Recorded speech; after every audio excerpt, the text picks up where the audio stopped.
Hello, എല്ലാവരും happy ആയിരിക്കുന്നു വിശ്വസിക്കുന്നു. ഇന്ന് എനിക്ക് മൊത്തം പണി കിട്ടി കേട്ടോ.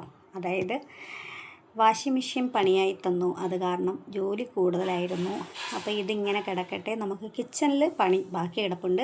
അപ്പോൾ ഈവനിങ്ങിൽ ഇക്ക മേടിച്ചുകൊണ്ട് വന്നത് മധുരക്കിഴങ്ങാണ്. പക്ഷേ എനിക്ക് വലിയ ഇഷ്ടമില്ലാത്തൊരു സാധനമാണ്. പക്ഷേ ഇക്കാക്ക് ഭയങ്കര ഇഷ്ടമാണ് ഇത്.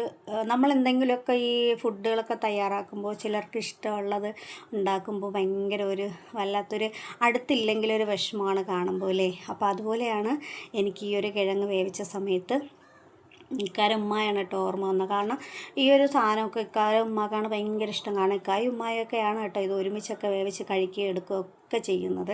അപ്പോൾ അതൊരു വിഷമമായിരുന്നു എനിക്ക്. കാരണം ഉമ്മ മരിച്ചിട്ട് 2 വർഷമാകുന്നു, 7-ാം തീയതിയൊക്കെ ആകുമ്പോൾ.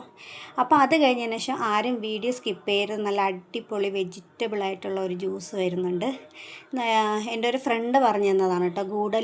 ഊട്ടി ഗൂഡല്ലൂരുള്ള ഒരു ഫ്രണ്ട് പറഞ്ഞു തന്നിട്ടുള്ളതായിരുന്നു. പക്ഷേ ഞാൻ വിചാരിച്ചു അതിപ്പോൾ ട്രൈ ചെയ്യാമെന്ന് വിചാരിച്ചിട്ടുണ്ടോ. കാരണം വളരെ ടേസ്റ്റി ആയിട്ടുള്ളത് ഹെൽത്തി ആയിട്ടുള്ള ഒരു ജ്യൂസാണ്. അപ്പം നമുക്ക് ആ ജ്യൂസ് എങ്ങനെ തയ്യാറാക്കുന്നത് എന്ന് നമ്മൾ നോക്കുകയും ചെയ്യാം. അതെങ്ങനെയാണ് ഇരിക്കുന്നതെന്ന് നമുക്ക് നോക്കാം. അതിൻ്റെ ടേസ്റ്റ് നമുക്ക് ഒന്നറിയണ്ടേ. അപ്പോൾ ഇതാണ് ആ ജ്യൂസ്. ഹെൽത്തി ആയിട്ടുള്ളൊരു ജ്യൂസാണ്. ഞാൻ ഫസ്റ്റ് ടൈം ഉണ്ടാക്കുകയാണ് കേട്ടോ. പക്ഷേ സത്യം പറഞ്ഞാൽ ഈ ഒരു ഐറ്റത്തിന് ഇത്രയും ടേസ്റ്റ് ഉണ്ടെന്ന് ഞാനിപ്പോഴാണ് അറിയുന്നത്. അപ്പോൾ അത് ഏതാണെന്ന് നമുക്ക് നോക്കണ്ടേ, ആ ഒരു വെജ്. അപ്പോൾ ഇതാണ് നമ്മളിവിടെ പീണിക്ക എന്നൊക്കെ പറയും. അപ്പോൾ ഈ ഒരു സാധനം ഇത് സാധാരണ നമ്മൾ അവിയലിലും സാമ്പാറിലും പിന്നെ ഉടച്ച് കറിക്കൊക്കെയാണ് എടുക്കുന്നത്. പക്ഷേ ഇത് ജ്യൂസ് ഉണ്ടാക്കി കഴിഞ്ഞപ്പോഴുണ്ടല്ലോ എൻ്റെ പൊന്നെ, ഈ ഒരു സാധനം അടിച്ചു കൊടുത്തു കഴിഞ്ഞാൽ ഒരു മനുഷ്യർ പറയില്ല നമ്മൾ ഈ ഒരു പീണിക്കയിലാണ് ജ്യൂസ് ഉണ്ടാക്കിയിട്ടുള്ളതെന്ന്. അപ്പോൾ നമുക്കിതെങ്ങനെ ഉണ്ടാക്കുന്നതെന്ന് നോക്കാം. അത് കുഞ്ഞു കഷ്ണങ്ങളാക്കി അരിഞ്ഞ് നമുക്കൊരു കുക്കറിലാണെങ്കിൽ ഒരു ശൂളം മതിയായിരിക്കും.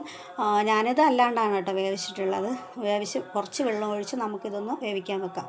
ഇത് നല്ല തണുത്തതിന് ശേഷം നമുക്കിതൊന്ന് മിക്സിയുടെ ജാറിലോട്ട് ഇട്ട് കൊടുത്ത് ഒരു 3 ഏലക്ക ഇട്ട് കൊടുത്തിട്ട് 2 കപ്പ് പാൽപ്പൊടിയും തട്ടി കൊടുക്കുന്നുണ്ട്. ആവശ്യത്തിന് വെള്ളം ഒഴിച്ചു കൊടുക്കുക. ആവശ്യത്തിനെന്ന് പറഞ്ഞാൽ ഒത്തിരി ലൂസാകരുത്. കാരണം ഈ ജ്യൂസ് എന്ന് പറയുന്നത് കുറച്ച് തിക്കുണ്ടെങ്കിൽ മാത്രമേ കുടിക്കാനൊരു സുഖമുള്ളൂ. പിന്നെ കുറച്ച് കസകസ് ഇട്ട് കൊടുക്കുന്നുണ്ട്. പക്ഷേ ഇതും കൂടെ ഒന്ന് കടിക്കാൻ കിട്ടുമ്പോഴത്തേക്കും ഒരു ടേസ്റ്റാണ്. ഇതിൻ്റെ കൂട്ടത്തിൽ തന്നെ നമുക്ക് ഡ്രൈ ഫ്രൂട്ട്സോ അല്ലെങ്കിൽ എന്തെങ്കിലും നട്ട്സോ എന്തെങ്കിലുമൊക്കെ നമുക്ക് ചേർത്ത് കൊടുക്കാൻ പറ്റും കേട്ടോ. കാരണം എന്താ പറയുക, അത്രയ്ക്ക് അടിപൊളിയായിട്ടുള്ളൊരു ജ്യൂസാണ്. അപ്പോൾ ട്രൈ ചെയ്യാത്തവരായിട്ടുണ്ടെങ്കിൽ ഒന്ന് ട്രൈ ചെയ്ത് നോക്കണേ.